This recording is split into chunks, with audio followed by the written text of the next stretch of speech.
विद्यार्थी मित्रों नमस्कार, मैं अजीत कुमार एक्सीलेंट क्लासेस में आपका फिर से हार्दिक स्वागत करता हूं।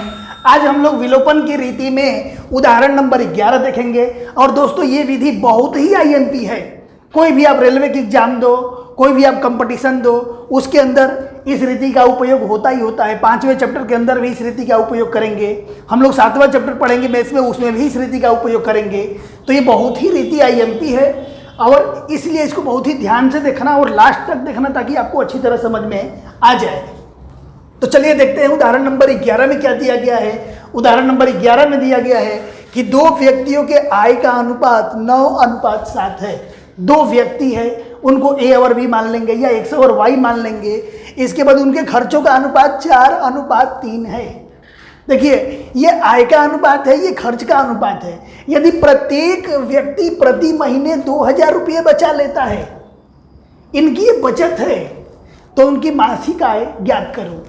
दोस्तों आपको याद होगा कि हम लोग 8वीं में इस तरह से अगर पढ़े थे कि किसी भी त्रिभुज के कोणों का अनुपात 2:3:4 है, तो हम क्या करते थे, तुरंत यहाँ पर माना पहला कोण बराबर कितना 2x, दूसरा कोण बराबर कितना मानते थे 3x, तीसरा कोण बराबर क्या मानते थे यहाँ 4x, तीनों कोण मिलके 180 क्या होता है, तो 180। ऐसे करके हम लोग x की वैल्यू निकालते थे।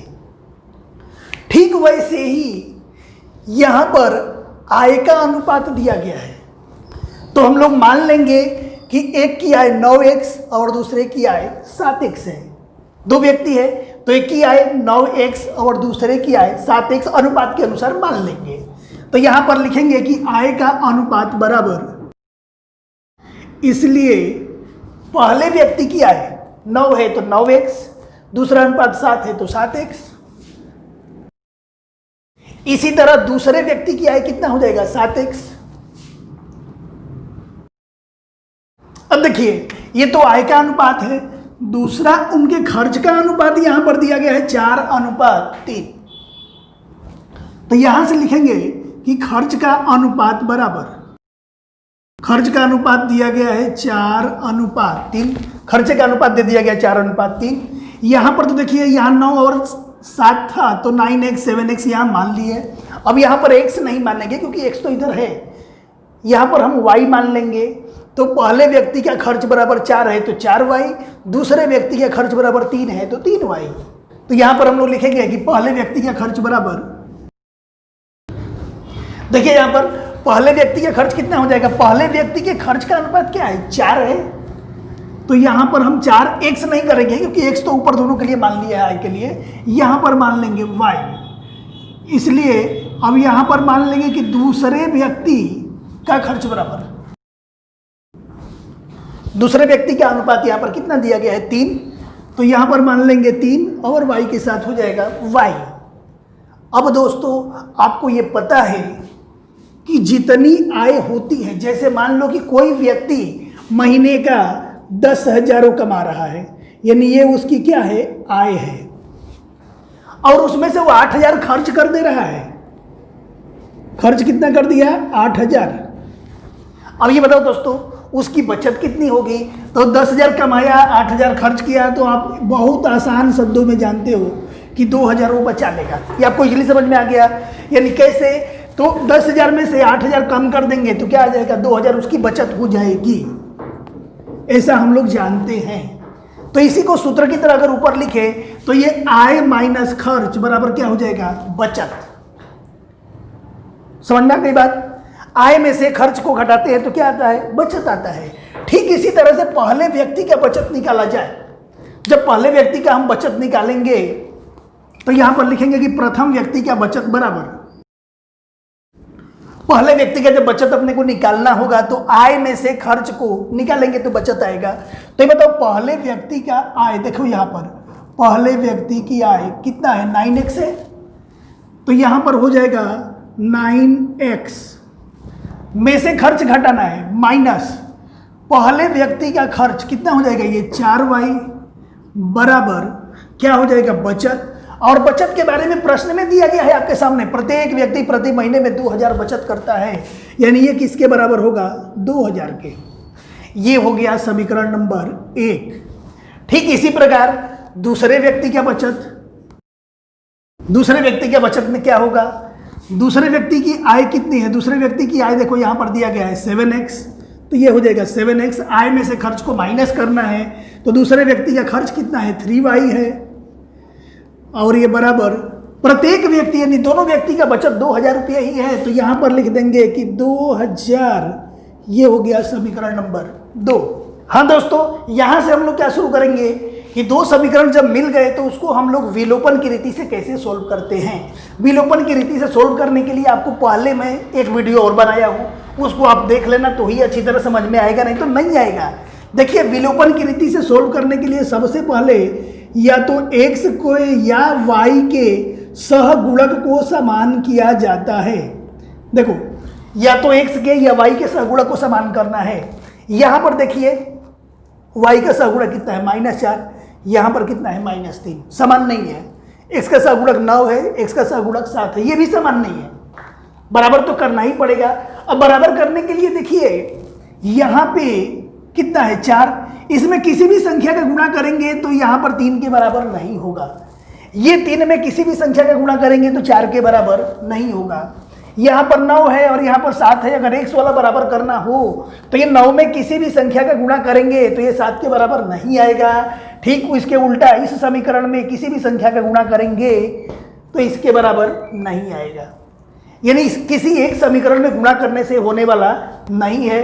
तब क्या करना पड़ेगा, जब आपको कुछ पता ना चले कि किससे गुणा करना है किससे गुणा नहीं करना है, तो कोई भी एक सहगुणक ले लो।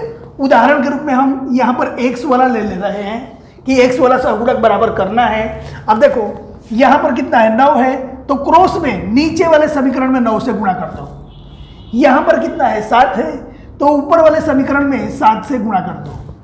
बाद में अपने आप x वाला समान हो जाएगा। ध्यान रखना, जहां भी अपने को पता ना चले कि किसी संख्या से गुणा करने पर ये दोनों समीकरण के सहगुणक समान होंगे, वहां पर क्रॉस में करोगे गुणा। यानी यहाँ पर 9 है तो उससे नीचे वाले समीकरण में, यहाँ पर 7 है तो उसे ऊपर वाले समीकरण में। अब एक लाइन नोट लिखना पड़ेगा आपको, क्या कि समीकरण 1 में 7 से एवं समीकरण 2 में 9 से गुणा करने पर। अब गुणा करके लिखते हैं। देखो 7 से गुणा करना है तो सब में गुणा करना पड़ेगा, तो यहाँ कितना हो जाएगा 9 7 हो जाएगा 63 और x माइनस 7 में 4 का गुणा हो जाएगा 7 कितना हो जाएगा 28 y, ये बराबर ये 7 में 2000 का गुणा हो जाएगा तो ये हो जाएगा 7 दूनी का 14 और ये 3 0 14,000।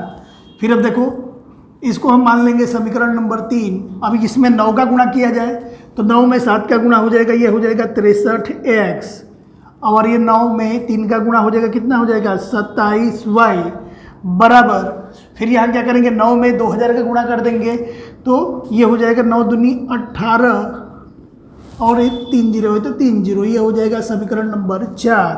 अब इन दोनों को हल करना है लोप की रीति से। दोस्तों x या y के सहगुणक को बराबर कर लिए। अब अपने को क्या करना होता है, लोप करना होता है। लोप का मतलब होता है एलिमिनेशन, गायब करना।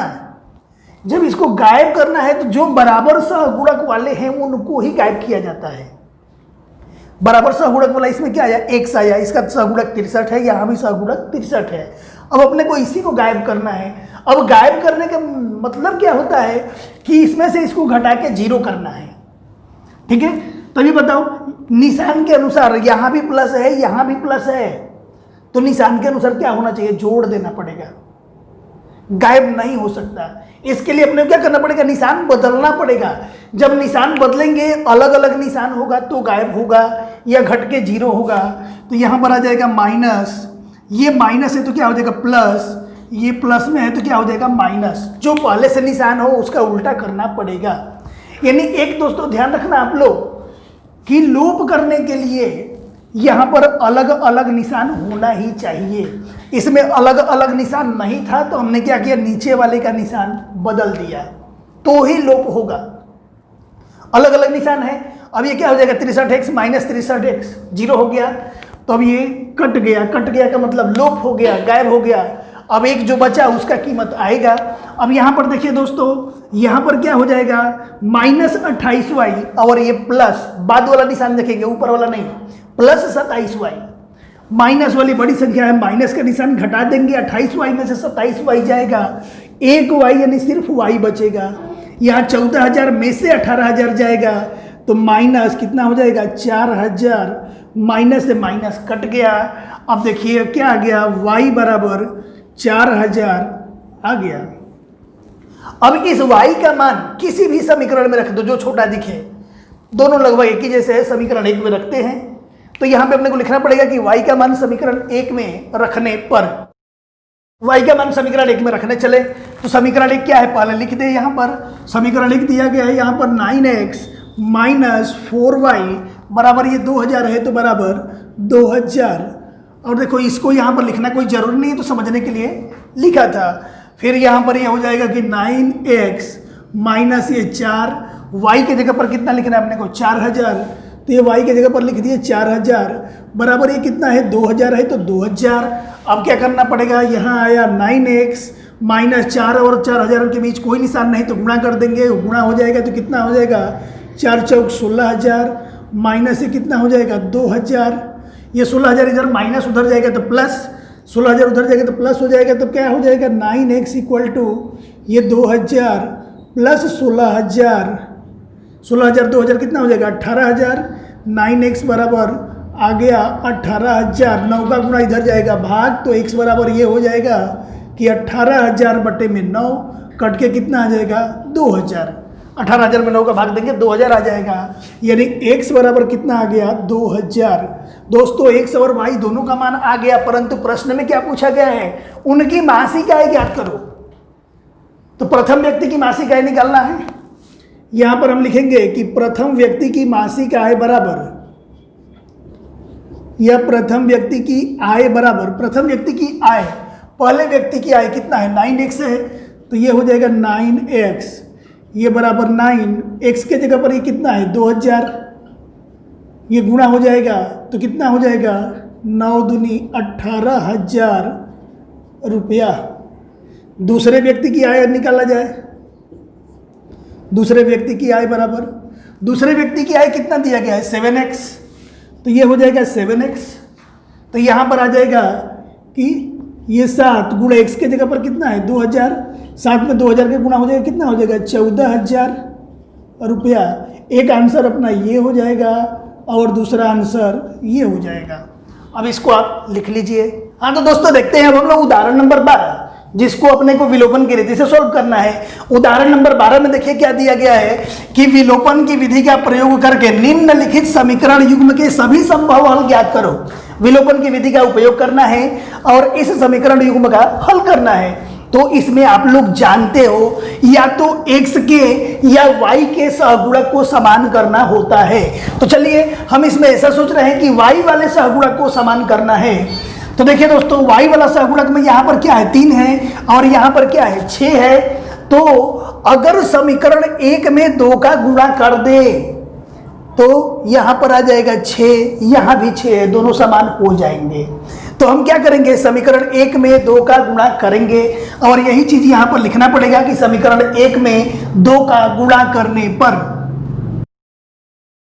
तो देखिए दोस्तों अब गुणा करके लिखते हैं। इसमें 2 का गुणा करेंगे तो यहाँ 2 पहले से ही है, 2 का गुणा हो जाएगा तो क्या हो जाएगा 4 और x प्लस फिर यहाँ 3 पहले से है, 2 का जब हम गुणा करेंगे तो 3 दूनी कितना हो जाएगा 6y बराबर 8 में 2 का गुणा करेंगे तो हो जाएगा 16। इसको मान लिए हम समीकरण नंबर 3।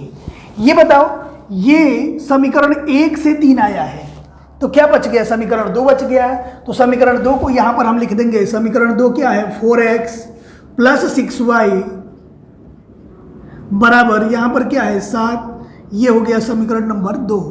अब यहाँ से अपने को लोप करना है। लोप करने में हम क्या करते हैं, अलग अलग निशान होता है तो ऐसे ही कटा देते हैं।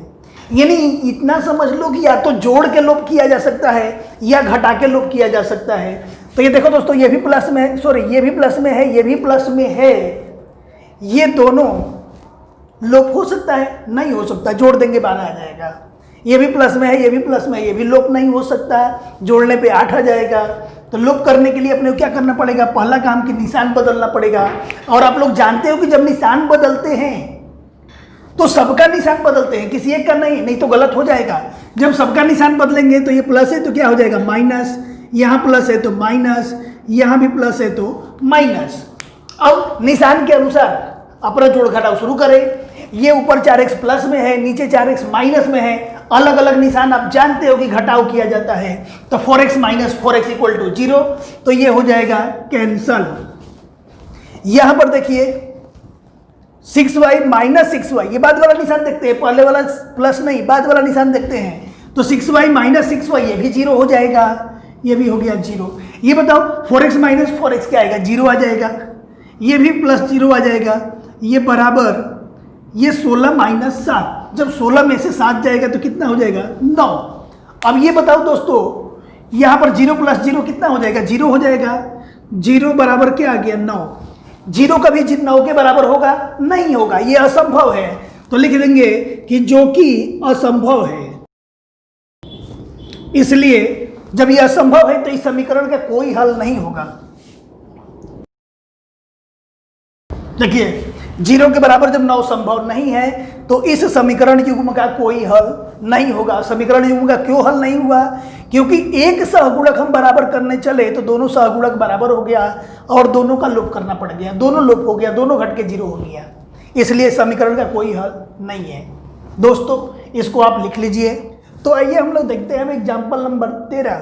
एग्जाम्पल नंबर 13 में क्या दिया गया है, पहले प्रश्न को ध्यान से समझते हैं। क्या दिया गया है कि 2 अंकों की एक संख्या, कोई 2 अंक की संख्या है। 2 अंक की संख्या का मतलब जैसे मान के चलो कि 26 है, तो इसमें कितने अंक है, 1 और 1, 2 अंक। एक इकाई का है और एक दहाई का है।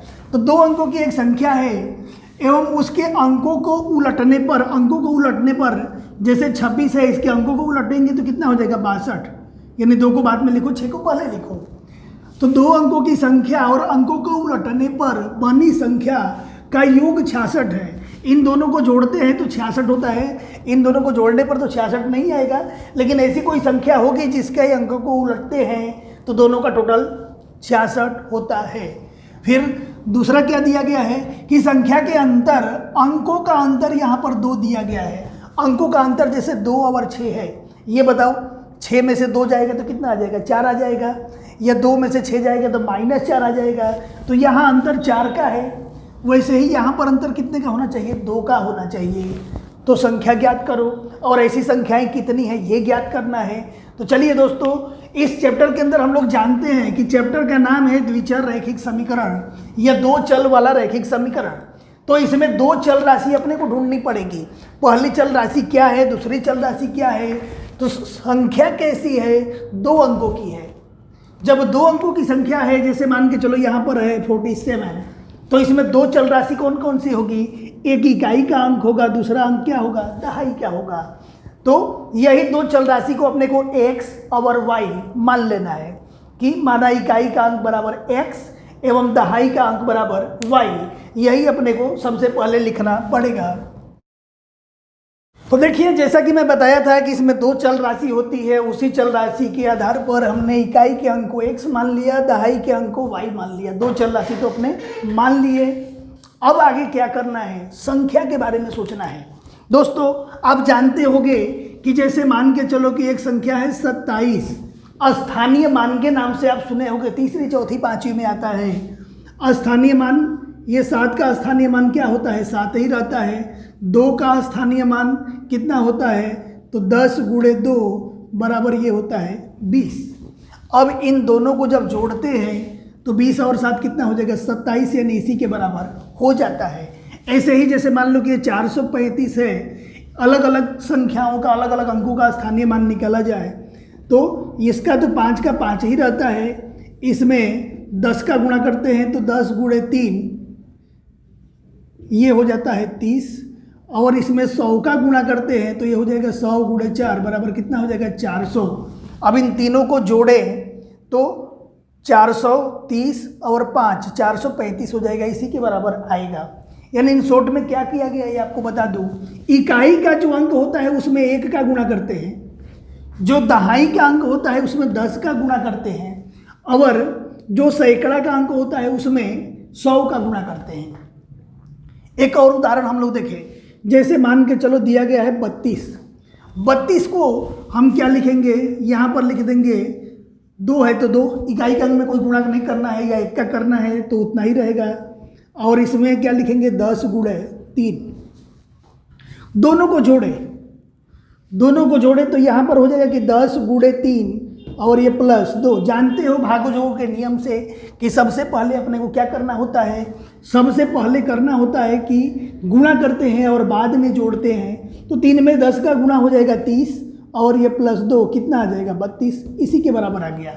अब इसे एक थोड़ा सूत्र बनाने की हम कोशिश करें संख्या के लिए। ये 10 है तो 10 और गुणे ये 3 किसका अंक है, दहाई का, तो ये हो जाएगा दहाई का अंक और ये प्लस 2 किसका अंक है, 2 इकाई का अंक है, तो यहाँ पर लिख देंगे इकाई का अंक। और ये सूत्र आप हमेशा याद रखना, क्योंकि संख्या वाला जब भी इस चैप्टर में प्रश्न आएगा, इसी तरह से द्विघात समीकरण में भी आएगा संख्या वाला प्रश्न, तो उसमें इस सूत्र का उपयोग अपने को करना ही होता है। तो संख्या बराबर सूत्र क्या होता है, ये आपको यहाँ पर मैं साइड में लिख दे रहा हूँ। तो देखो संख्या बराबर ये सूत्र होता है कि 10 गुणे दहाई का अंक प्लस इकाई का अंक। ये सूत्र कहाँ से आया आपको पता चल गया है। अब यहाँ पर हम संख्या निकाले कि संख्या क्या हो जाएगा, तो संख्या अपनी हो जाएगी यहाँ पर क्या है 10, तो ये हो जाएगा कि 10 गुणे दहाई का अंक। दहाई के अंक को हम क्या माने हैं, y माने हैं, 10y हो जाएगा। और यहाँ प्लस है तो प्लस, और फिर इकाई का अंक है तो इकाई के अंक को हम क्या माने हैं, y माने हैं। ये हो जाएगा अपना संख्या। अब दोस्तों जैसा प्रश्न में कहा गया है उस तरह से हम लोग करें। पहले शर्त में क्या कहा गया है, यहां पर लिख देंगे कि प्रथम शर्तानुसार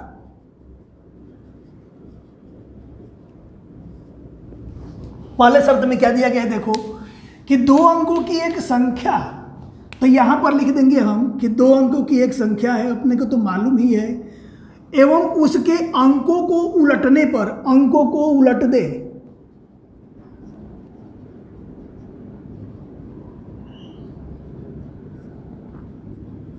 अंकों को उलटने पर बनी संख्या, अंकों को उलटने पर यह संख्या बन रही है का योग, यानी दोनों को जब जोड़ते हैं 66 है, तो बराबर यहां पर क्या हो जाएगा 66।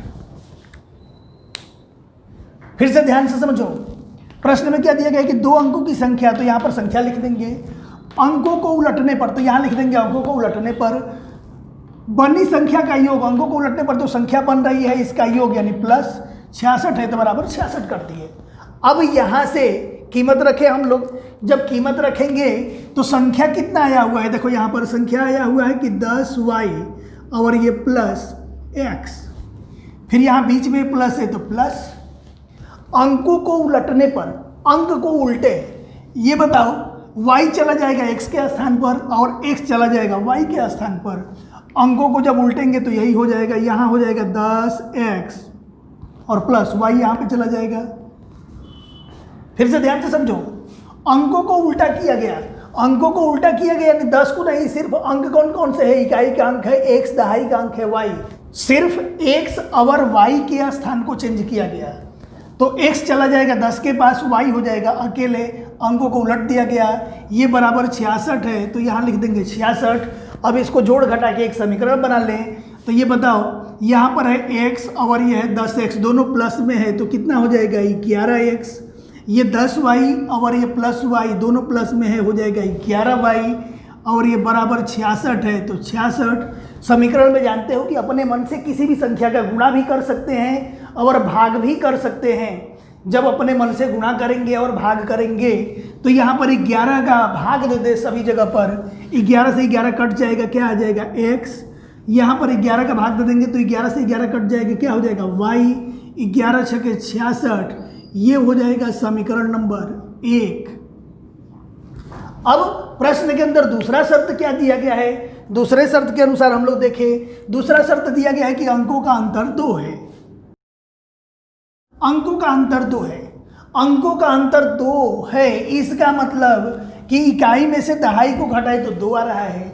अच्छा, प्रश्न में ऐसा नहीं कहा गया कि इकाई में से दहाई को घटाओ, देखो यहाँ पर इकाई माइनस दहाई बराबर 2, लेकिन कोई विद्यार्थी ऐसा भी तो हो सकता है कि वो बोला कि नहीं, यहाँ पर तो हो जाएगा कि दहाई माइनस इकाई, क्योंकि प्रश्न के अंदर कोई भी क्लियरिफिकेशन नहीं किया गया है कि इकाई में से दहाई को घटाना है या दहाई में से इकाई को घटाना है, ऐसा कोई क्लियरिफिकेशन नहीं है। तो ये दोनों शर्तों को हम ध्यान में रखेंगे और फिर समीकरण बनाएंगे। अंकों का अंतर 2 है, तो यहाँ पर लिखेंगे कि अंक कौन कौन से है, x माइनस वाई है, तो लिखेंगे कि x में से y को घटाया गया है तो कितना आया 2। एक ये समीकरण ये हो गया। या दहाई में से इकाई को अगर घटाया जाए तो उस कंडीशन में क्या हो जाएगा कि y माइनस एक्स बराबर कितना हो जाएगा 2। समीकरण 3 हो गया। अब देखिए दोस्तों, पहले कंडीशन से अपने को एक समीकरण मिल गया, दूसरे कंडीशन में 2 समीकरण मिल रहे हैं। एक बार इन दोनों को हल करेंगे और एक बार इन दोनों को हल करेंगे। अपने को 2 बार हल करके लोप की रीति से देखना है। तो पहले हम इन दोनों को हल करें, तो यहां पर लिख देंगे कि समीकरण 1 व 2 से समीकरण 1 और 2 को हल किया जाए। एकदम इजी प्रश्न है। यहां पर देखो क्या हो जाएगा, ये x प्लस वाई बराबर 6। ये समीकरण 2 क्या है, x माइनस वाई बराबर 2। अब ये बताओ दोस्तों, निशान अलग अलग है तो ये अपने आप लोप हो जाएगा, यानी plus Y minus Y cut के ऐसे ही 0 हो जाएंगे। ये प्लस एक्स दोनों प्लस में है, ये हो जाएगा 2x बराबर 6, 2 हो गया 8। x बराबर 8 के बटे 2 बराबर कितना हो जाएगा 4। x का मान कितना आ गया 4।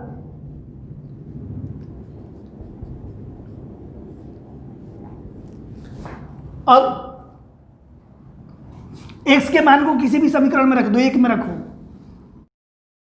x का मान जब समीकरण 1 में रखेंगे तो देखो सबसे पहले समीकरण 1 लिख दे। क्या है, समीकरण 1 दिया गया है कि x प्लस वाई बराबर कितना है 6। x के जगह पर अपने को रखना है 4, तो ये हो जाएगा कि 4 प्लस वाई बराबर 6। 4 उधर जाएगा माइनस हो जाएगा, तो ये y बराबर 6 माइनस 4, y बराबर आ गया 2। देखो x का भी मान आ गया, y का भी मान आ गया। तब यहाँ से हम लोग संख्या निकाल लेंगे, तो लिखेंगे कि इसलिए संख्या बराबर, दोस्तों संख्या बराबर सूत्र हम लोग क्या लिखे थे कि यहाँ से लिखे थे कि 10y प्लस एक्स। संख्या बराबर सूत्र कभी भी पूछा जाए तो ये मत बोलना, आपको ये याद रहना चाहिए, क्योंकि इकाई दहाई अगर उल्टा अगर यहाँ मान लिया गया तो ये आगे पीछे भी हो सकता है। तो ये बराबर हो जाएगा, ये हो जाएगा 10, y के जगह पर कितना आया हुआ है 2 आया हुआ है, और ये प्लस x के जगह पर कितना है 4 आया हुआ है। ये हो जाएगा 10 दूनी कितना हो जाएगा 20 और प्लस 4, 20 और 4 कितना हो जाएगा 24। एक आंसर अपना ये हो गया। लेकिन दोस्तों यहाँ पर किस किस समीकरण को लिया गया था, 1 और 2 को। 1 और 2 को आपको पहले ही बताया था कि दूसरे शर्त के अनुसार 2 समीकरण बने हैं, तो एक बार इसको लेके हल करना पड़ेगा, एक बार इसको लेके हल करना पड़ेगा। 1 और 2 को हम लोग हल कर लिए, एक बार 1 और 3 को लेके हल कर देखते हैं क्या होता है। तो लिखेंगे कि समीकरण 1 एवं 3 से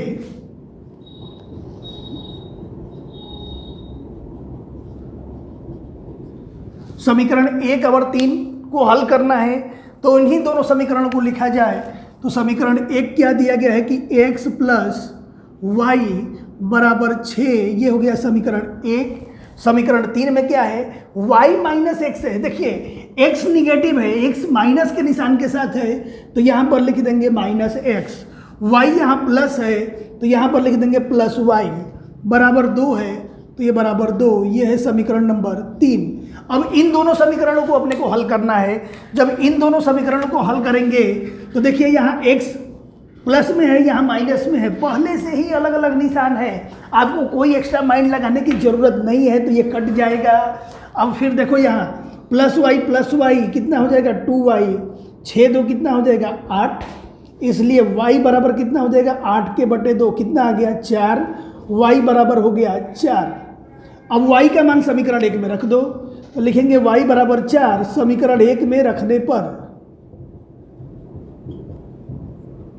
समीकरण 1 में रखेंगे y बराबर 4, तो यहाँ पर ये हो जाएगा x प्लस ये y है, तो y की जगह पर लिख देंगे 4 बराबर 6 है, तो 6, 4 उधर जाएगा माइनस, तो x बराबर 6 माइनस 4, तो x बराबर कितना आ जाएगा 2।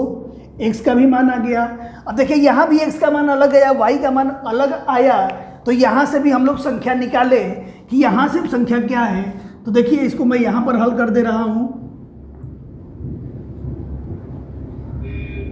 इसलिए संख्या बराबर सूत्र यहाँ पर दिया गया है कि 10y और प्लस x, तो यहाँ हो जाएगा ये 10, y का मान कितना आया हुआ है 4 आया हुआ है, तो यहाँ पर लिख देंगे 4 प्लस x का मान देखो दोस्तों यहाँ पे 2 दिया गया है, तो यहाँ पर 2 लिख देंगे। 10 में 4 का गुणा हो जाएगा 40 और प्लस 2, 40 और 2 कितना हो जाएगा 42। एक ये अपना हो गया आंसर। देखो प्रश्न में ये पूछा गया है कि ऐसी संख्याएं कितनी हैं, तो ऐसी संख्याएं 2 मिल रही है, एक 24 मिला और एक 42 मिला, 2 आंसर अपना मिला। इसको आप लिख लीजिए।